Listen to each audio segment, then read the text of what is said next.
Good afternoon. Welcome back from coffee. I think it's speak for them microphones. Are we on? Wow, what power. Welcome back. I know I couldn't pull myself away from that cup of coffee, but whatever.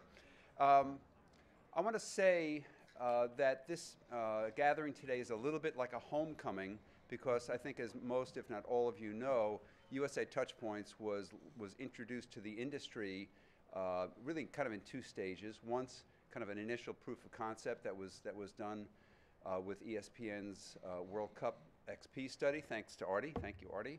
And then piloted fully for the industry with the help of Sim. So thank you, Jane, and thank you, Alan, and everyone in this room for making that possible.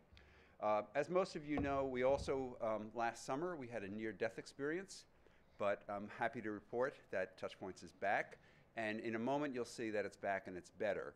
So I want to introduce you to Rolfe Swinton. Rolfe is the partner, co-founder in RealityMine, which is the company that now owns and is developing TouchPoints in a number of important ways. And one of the things, I just want to say one thing about it. One thing you should know about RealityMine, and I'll let Rolfe say a bit more, it's a world-class mobile technology company. It's a wonderful parent company to have. They currently provide the technology for the TouchPoints study in the UK, which again, I think most of you know, is the industry standard cross-platform measurement solution in the UK and has been for, I think, about 8 years. Don't quote me, but about that amount of time. So with that,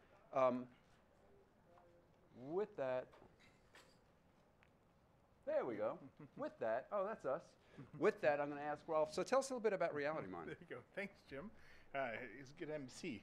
And thank you, Jane, for inviting us to speak today. It's a great pleasure to be able to be part of this and to present TouchPoints in its next iteration as such. For those of you who don't know, RealityMine is we're actually a UK-based technology business. We've been focused on developing technology for the market research industry for a number of years and have focused primarily on how to create passive analytics, in particular with a view to behavioral analytics. We provide our technology around the world. We're currently measuring a few 100,000 people in every continent. But what was, of course, the big issue with passive measurement is even though we can get all of these great things from your mobile phone, we can understand what you're doing, we can understand where you are, we can see what you're browsing, what you're searching for, the ads you're seeing and responding to, all that. But there's a big piece that misses to passive measurement.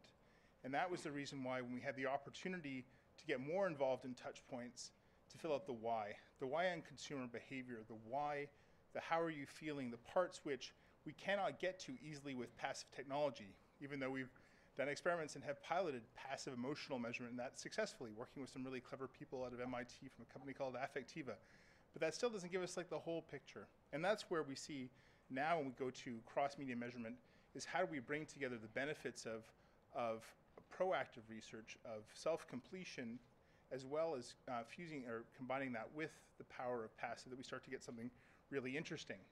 So for those of you who aren't familiar with what the TouchPoints product is, let me ask Jim just to explain to you the details of exactly what it is we're capturing in terms of the core e-diary, and then we'll talk more about how we're enhancing that now with passive. Thank you, Rolfe. You'd think we rehearsed this. I don't know. We'll see how it goes. So again, this may be familiar to many of you, but I am so happy, Aaron Fetters, that you're still in the room because I've been waiting for 3 hours to mention we capture, as you requested, when, where, and I'd add with whom, because depending upon who you're with, it changes your receptivity to advertising and your mood and your emotions. So what more could you want? There's been an awful lot of discussion about cross-platform today. There's been a lot of discussion about media, precious little discussion of consumers. And these factors are so important because these are among the factors that make consumers receptive to advertising. Advertising is driven by relevance. Relevance is driven by your circumstances, your situation, your context. So we're capturing the full consumer context here. Where, with whom, what activities you're engaged in.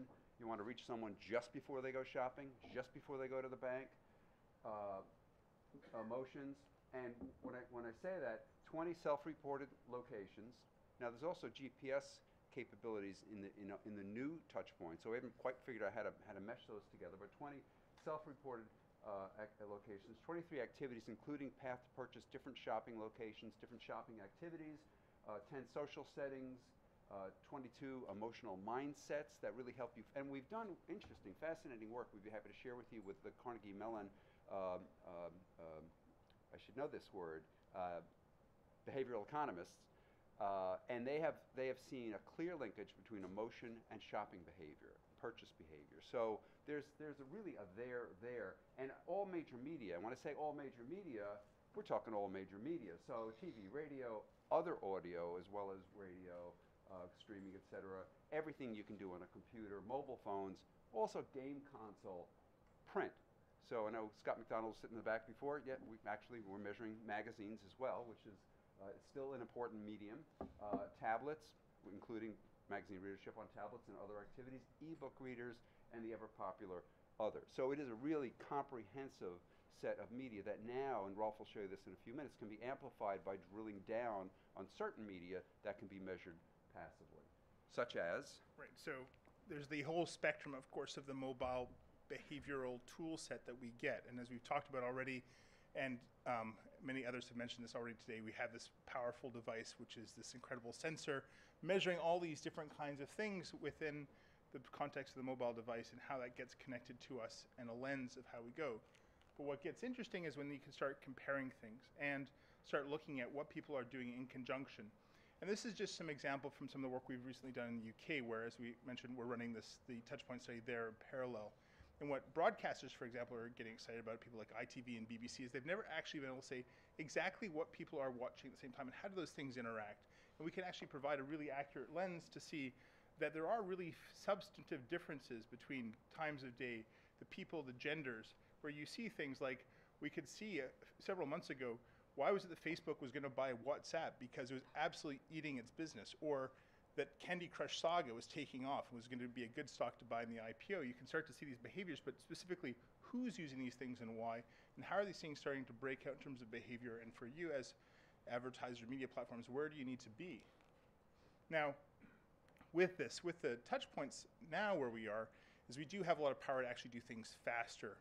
This is one of the biggest changes. We're working with MRI. We have a deal to now fuse with MRI as opposed to doing recontacts. This also means we can now move a lot faster. And I want to invite Adam Wheeler to come up just to give you a very quick example about how we're able to now take TouchPoints and do custom projects into market. And we did this recently around March Madness. Thanks, Ralph and Jim. Yeah, we actually got started really quickly on our project. 72 hours is probably not too far away, and we were amazed at how quickly we were able to ramp up. We've got 5 clients in our house at Spark that we're advertising in March Madness this year, and we, to Jim's point earlier, wanted to understand a little bit more about consumers and the context of it. Certainly open to the possibilities of understanding the cross-media implications of reaching consumers on multiple platforms, but we pride ourselves on being a human experience company, so it's not just how consumers are using media, it's why consumers are using media as well. And those 5 questions in parallel that consumers were filling out as well as the passive capture really helped us, and we hope it will help us once we dig deeper into it, to find a little bit more about the consumer journey through March Madness. One of the things that we found out, and this is just our initial first dive onto the data, many more insights to come, knock on wood, is that there's 2 really interesting funnels that meet in the middle of this tournament. We know that in a lot of sports tournaments, Wimbledon or the NFL playoffs or NBA playoffs, even hockey that's going on right now, there's a lot of excitement that starts to kind of build towards the final. Everybody wants to watch the Cup, the Super Bowl, the final game at Wimbledon. What we find is there are a lot of participants at the very beginning of this tournament. That's a huge insight that we can confirm. And as we start to look a little bit deeper in the data, there are a lot of people who are interested and involved in engaging in the tournament that might not even be viewers of the tournament. So we wanted to measure the context and the journey through the tournament for these consumers. We did, of course, measure that there's multiple ways to engage in the content as well. To the why part of it, I thought there'd be a lot more tension and aggression.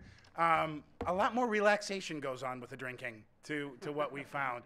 People were happy. People were relaxed. This was a social occasion. They get excited about this. This is a way for them to tune out and kick back and tune in to what's going on. And that's an insight that we weren't necessarily able to grab through simple viewership numbers or looking at who is engaging or who is streaming. And that's some really great context that we were able to get out of this.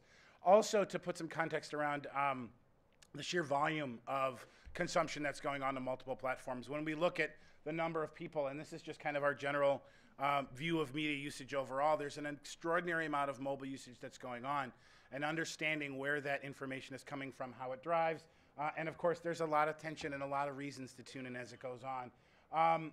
One of the things that's not on here that I really want to share, and you mentioned it earlier, is Candy Crush. It's amazing how popular that game and other sort of social gaming things are in the context of what's ever going on. So it's not just about reaching consumers with a single message around a single platform. It's understanding that there are other things going on in their lives as well. And that's one of the things that this study was able to, again, very top level view that we were able to see from the TouchPoints study that we did. Great. Thanks, Adam. So we just wanted to give you a quick flavor of TouchPoints is back. We're in field. We're going to be having our first tranche of data for 2014 coming out next month, which is great. But there's more coming along, and sort of the things we see in terms of areas to focus. How do we start doing cross-media measurement in more specific markets? So Hispanic is top of our list for this year, to start to do a first pilot of actually reaching into that market, and we're looking to have reaching several hundred Hispanic audience members. We're looking on adding on other fusions. We're starting to look at how to expand our sample, and we're getting the economics of that right, which was always a challenge with TouchPoints to date, and we've proven out a very different economic model which is working, which is going to ensure the long-term viability. And it's also giving us a cue to how we can start going forward and providing more into the ROI modeling as well. As a very quick snapshot, we're starting to add things around passive analytics, starting to measure exposure to specific advertising campaigns. We've recently done some testing with one of the major players in advertising ROI. We're able to start to measure actual exposure to both broadcast and digital advertising, looking at where they're getting exposed to. And we start looking in this, for example, at path to purchase analytics. So what stuff in terms of media activity is happening? And this is some work we've done in Latin America with Walmart to start to measure the very granular behaviors of exposure to actual shopper behavior. And we think this is where the next tranche of development for us is coming, where you can actually link media, context, and shopping behavior together. So with that, thank you very much for your time. And Jane, thanks again for the invitation today.